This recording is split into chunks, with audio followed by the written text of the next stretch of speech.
Assalamu alaikum wa rahmatullahi wa barakatuh. My dear students, it's me, Dr. Ibrahim Elshinnawy, welcoming you to our fourth lecture in our course, Modern Drama. We will start in the previous lecture. Actually, the end of the previous lecture, I gave you a very brief summary of the whole play, just to give you an idea about, as I said, the play in general. But now I will start another summary, which is giving you more details, making you able to understand better the play. The previous summary, as I said, is quite brief, and you did not find any these divisions of acts. In this lecture, I will give you a summary of the play act by act. So we will start with Act 1. We have here Helmer's advice to Noura to be economical. A doll's house largely concerns traveled, a lawyer, and his wife Noura. So the job of Helmer, the husband of Noura, he is a lawyer.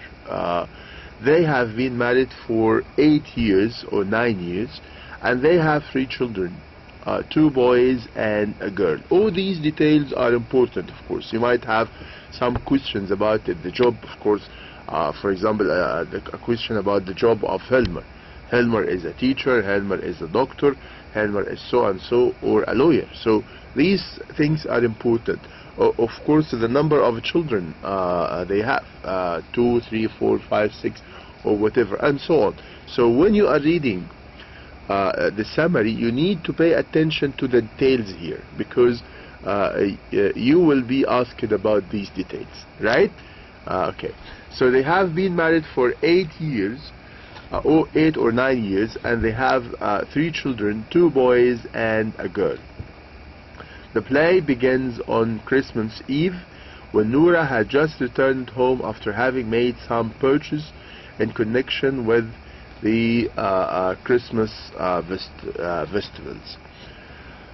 She has brought a Christmas tree and some Christmas presents for the children, for the nurse, and for the maid servant.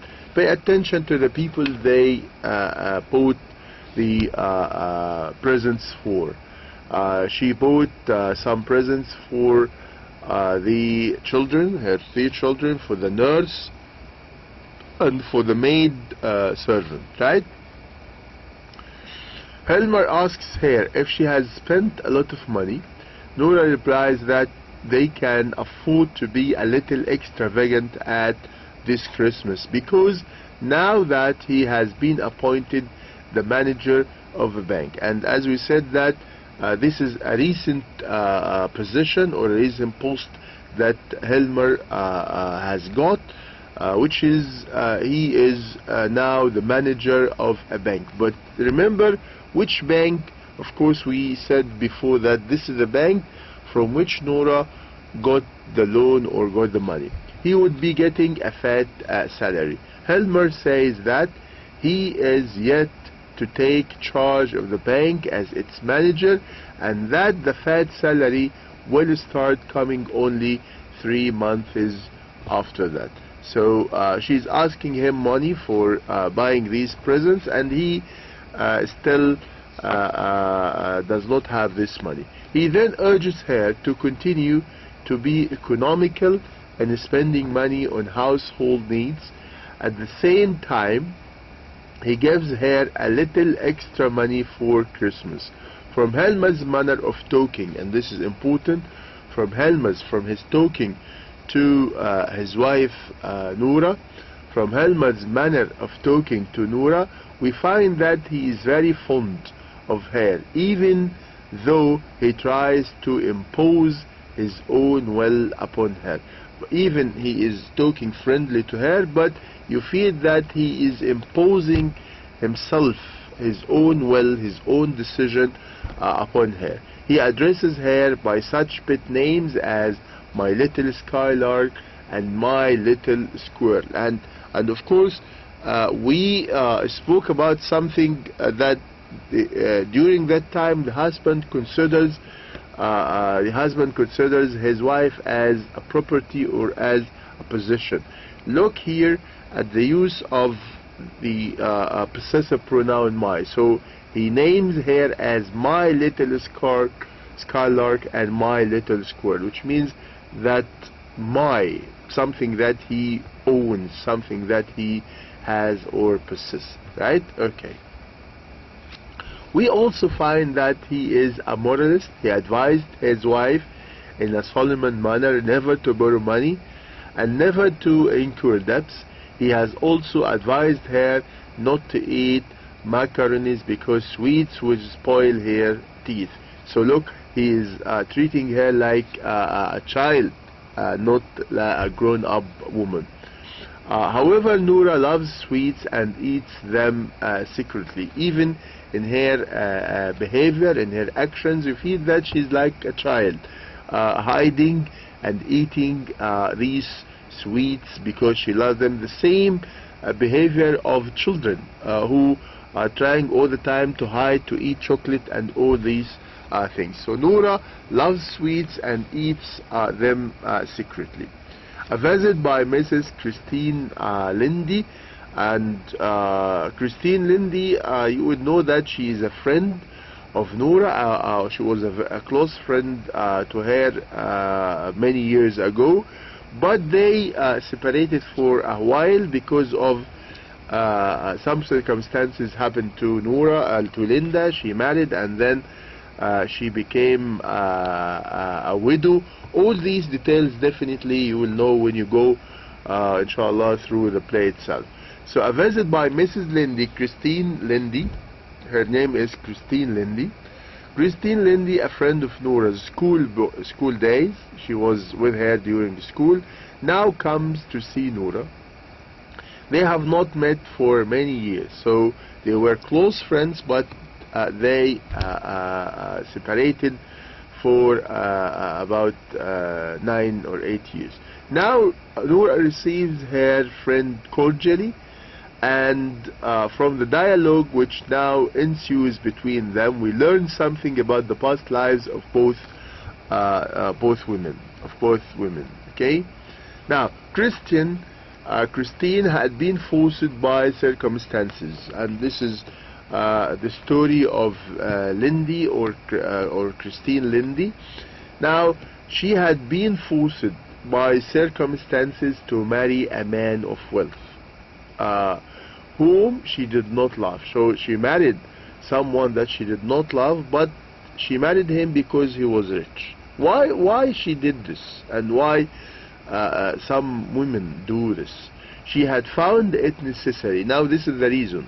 She had found it necessary to marry him because of what? Because her mother had at the time been bedridden. So her mother was at that time seriously ill, and she had 2 younger brothers also to look after. So that's why she married that old man. She needed the money.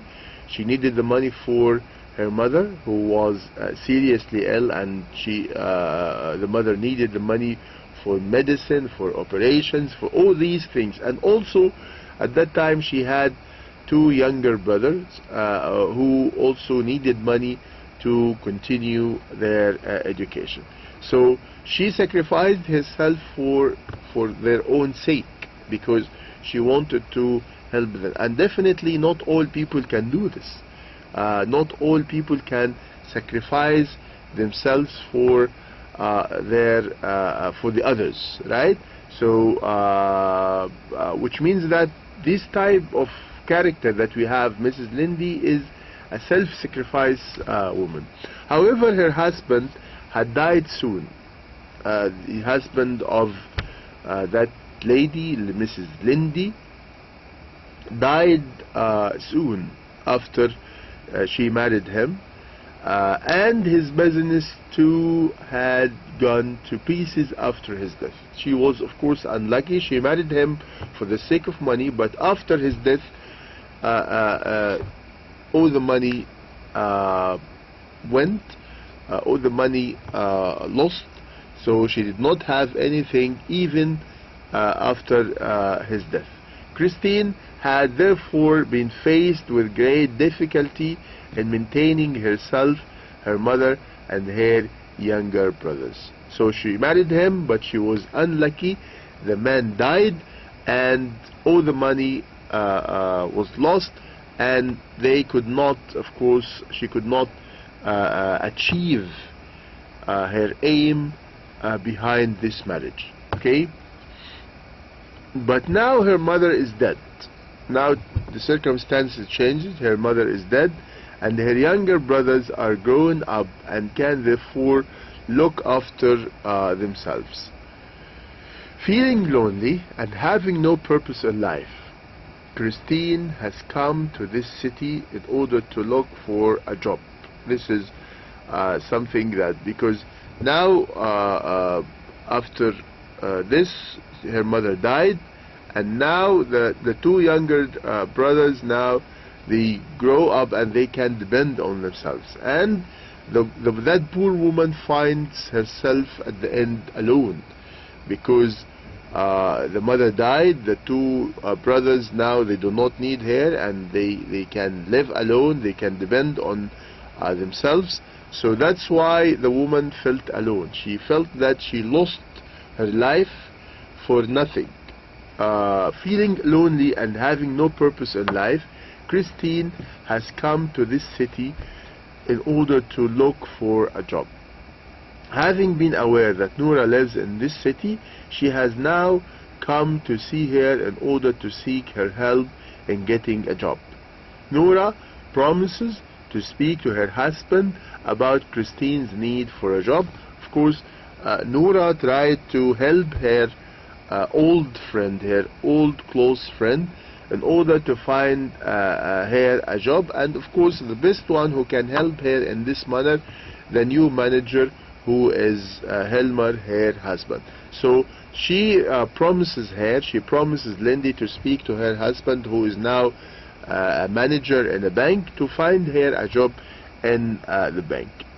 Money borrowed by Noura from Krogstad. This is a very important point actually in the play. Noura's own past life had not been very comfortable or happy either. 8 years ago, as we said before, her husband had fallen critically ill, and she had been forced to borrow money secretly and without telling her husband.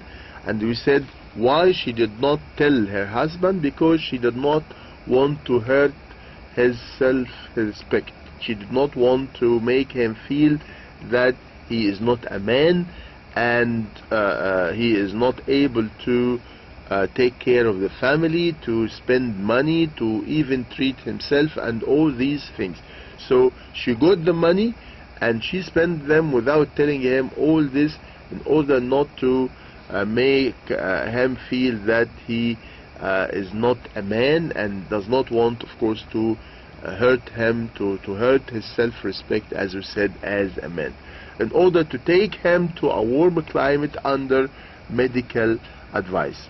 She has regularly been paying monthly installment to her creditor, Krogstad, but in order to do so, she has had to save every penny, and she has been denying to herself many things that she could otherwise have been able to buy for herself. So she preferred not to buy any things for her like women. She did not buy dresses, new dresses, jewelry, and all these things, in order to save money to pay back to the bank from which she got the money. So I'd like you to feel that woman. I'd like you to put yourself in her situation.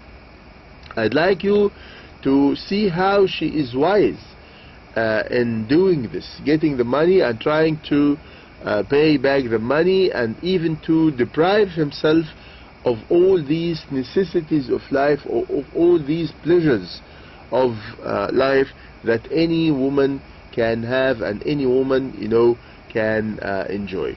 However, and of course not all women can do this. Not all women can deprive themselves of all these new things. You know, women are mad about buying. They want to buy, shopping. If you go to anywhere, you'll find that most of the shops are full of women, because they like these things. They like to buy. They like to own new things every now and then. However, she has no regrets. She is not regretting for this.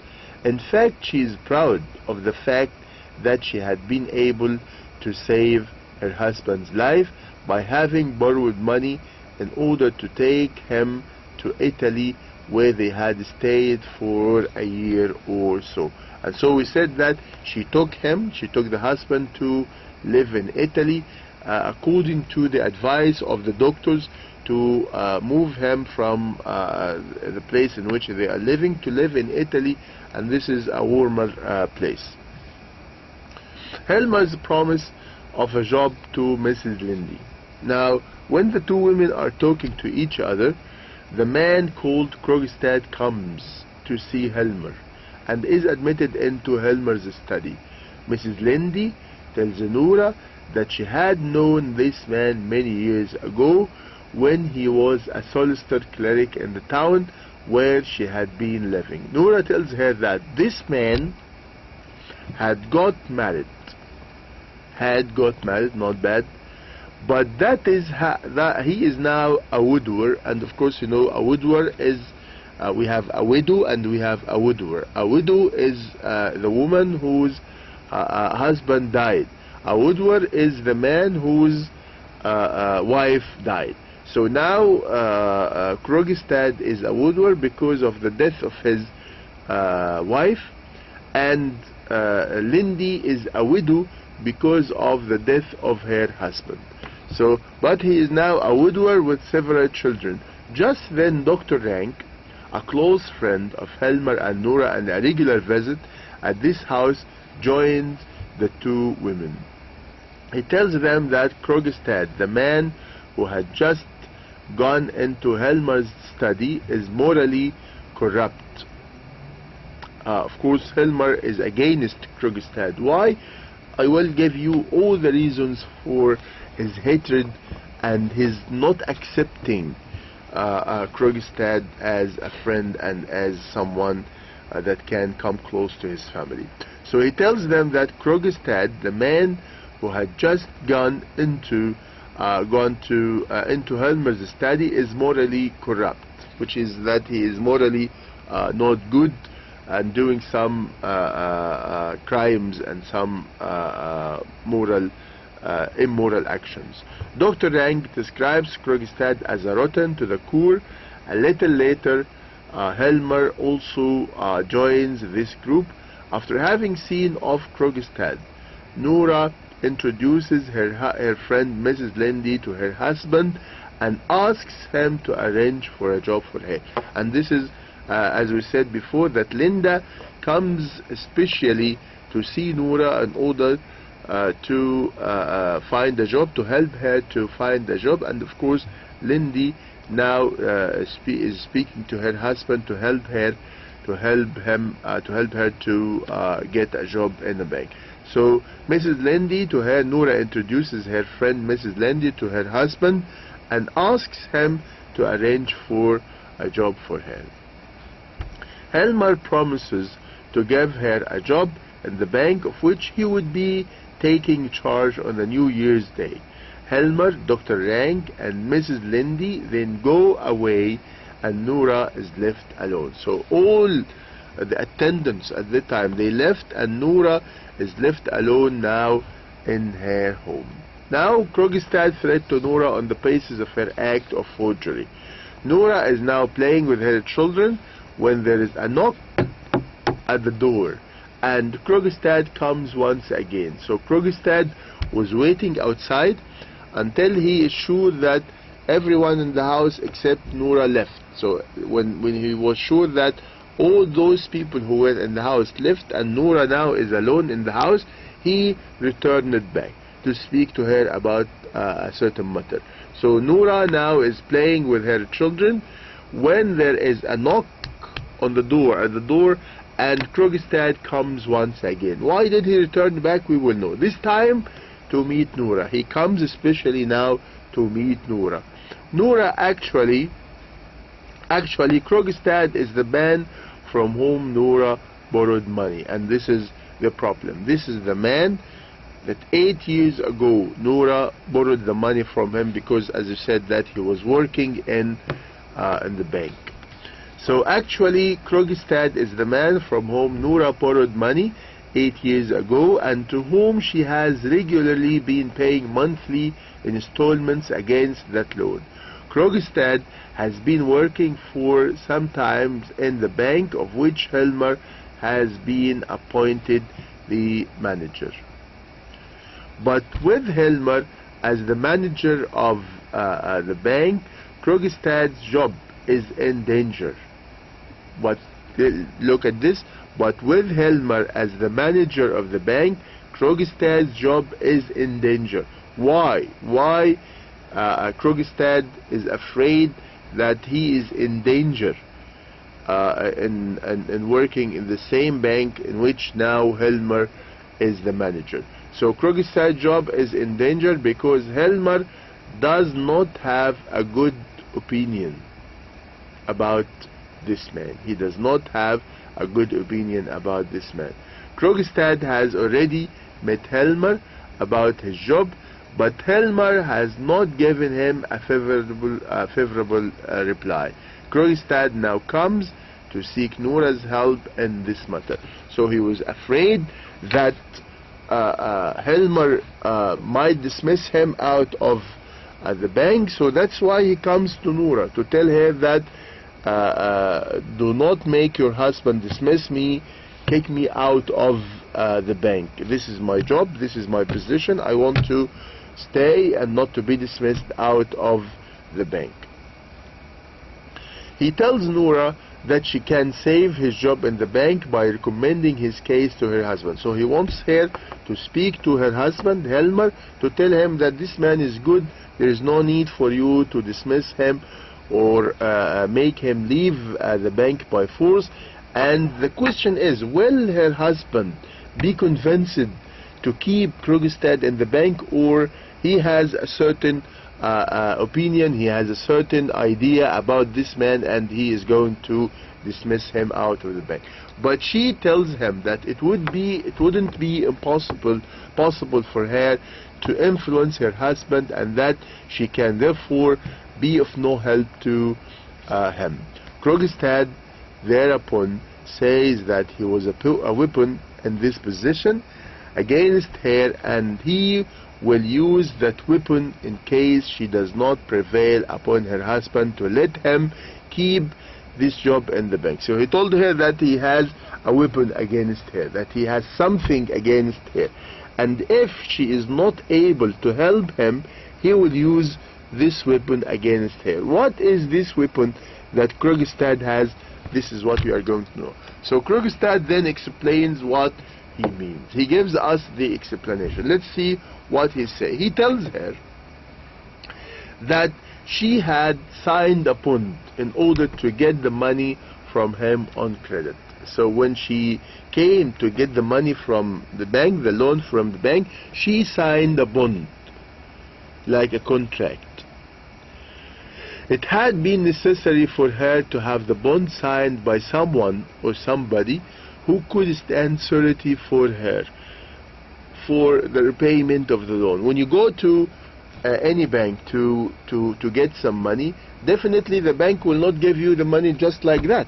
No, the bank needs someone to be responsible for the money that you are getting. In case you did not return back the money, in this case this person will be responsible for this money. And this is what's happening here. Noura went to the bank to get some money, so the man told her, it's okay, I'll give you the money, but you need to sign a bond. Someone has to sign for you that he is responsible for this money in case you did not return it back. So Noura at that time did not have anyone to sign this, to be responsible for this, except her father. And this is what we are going to know.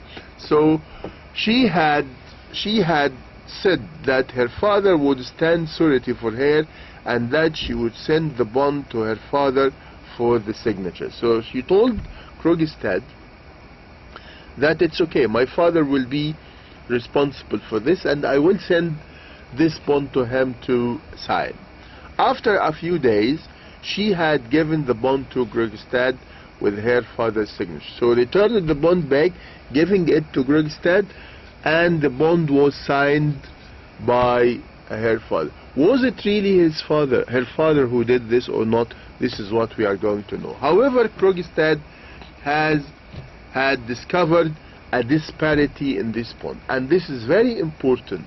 Now Krogstad could discover something. There is something not okay in this bond. What is this thing?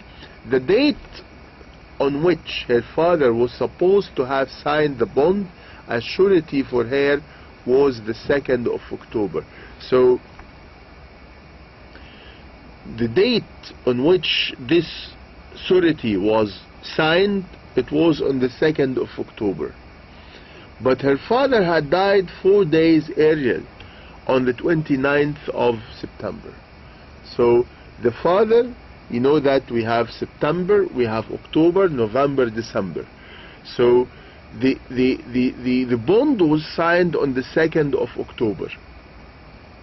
How can this happen if the father died already on the 29th of September? And September, as I said, it comes before October.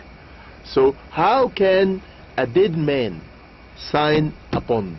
This is impossible. No dead man can come back to life to sign something and then return back to die. This is impossible. So now he discovered that it was not the father who did this.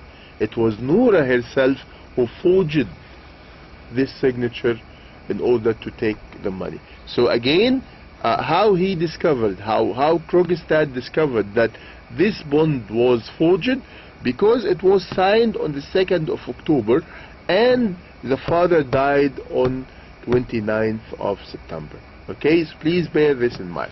So how could a dead man have signed the document? Of course, asks Krogstad, and he then says that the obvious explanation for this disparity is that she herself had signed for the father. So which means that it was not the father who signed the bond, but it was Noura herself who forged.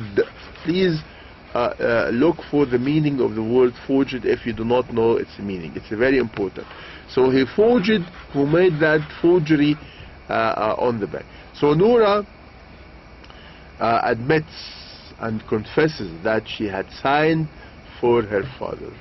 Krogstad tells her that in seeing it signing for her father, she had been guilty of forgery, which is a criminal act. So now he is pressing her, he is putting much pressure on her, telling her that what you did is not something simple. What you did is a crime, and if anyone knows this crime, definitely you will be punished and you will be put in prison. So now this is the explanation, his explanation to her, that I have a weapon against you, I have a card against you, and unless you do what I want, unless you convince your husband to keep me in my position, I will use this against you, right? Which means that he will give this to the police, he will give this to her husband, he will destroy her life in case Noura is not able to convince her husband to keep him in his position in the bank.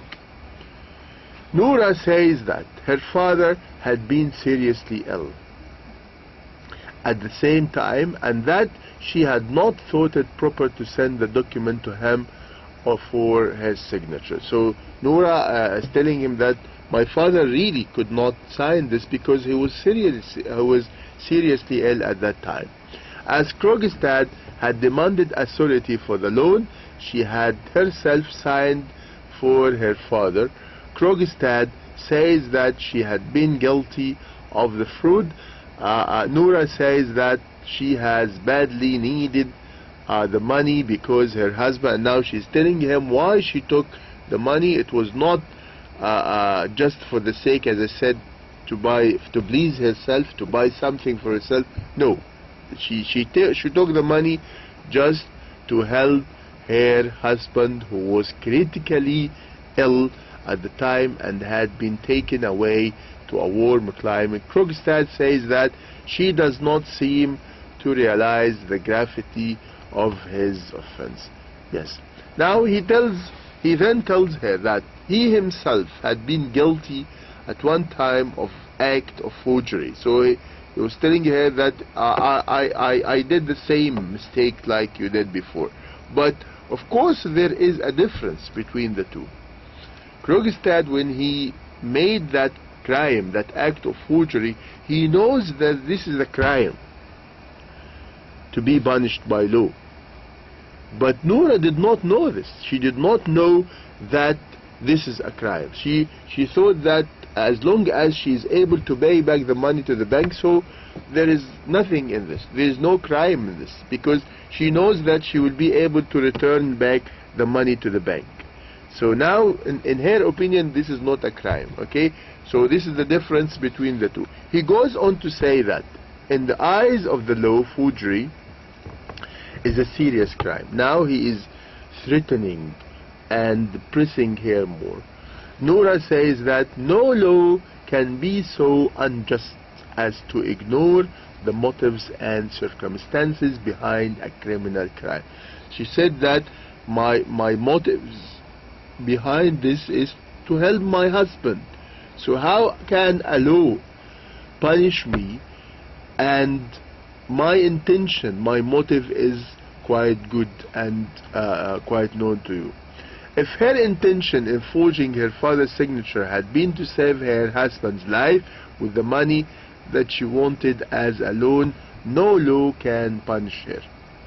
Krogstad says that the law for fakes no accounts of motives. He is telling her that law does not pay attention to your motive, if they are good or bad, and that a crime remains a crime. A crime is a crime, whether you have good motives, you have good intention or not.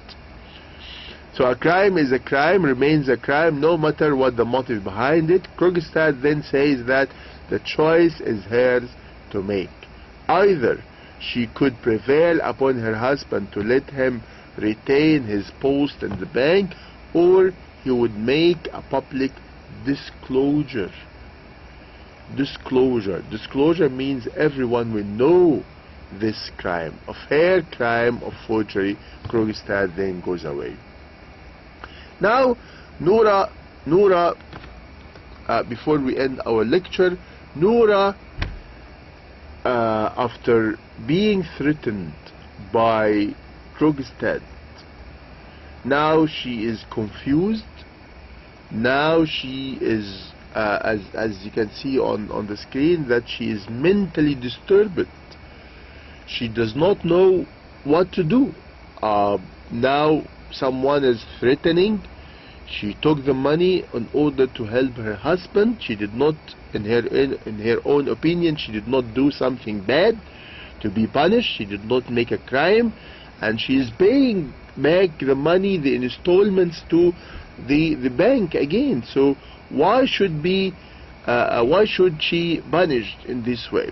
So now Noura mentally disturbed. Noura is now feeling much disturbed mentally.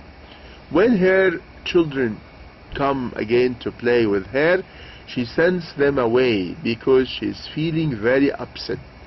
Look, poor Noura, she feels that she cannot play with her children because she is upset on account of the threat which Krogstad has given her. She tries to get busy with the Christmas tree, which she has yet to decorate for the evening's celebration.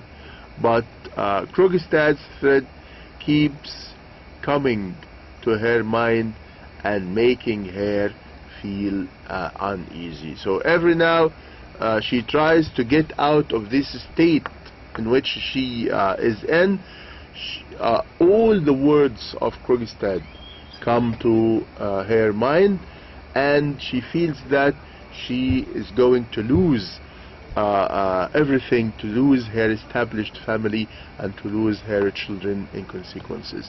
Okay, this is the end of my lecture. Thank you very much. Hope you have enjoyed it, and inshallah we will meet inshallah in our fifth lecture later. Thank you, all the best to all of you, and see you later inshallah. Assalamu alaikum wa rahmatullahi wa barakatuh.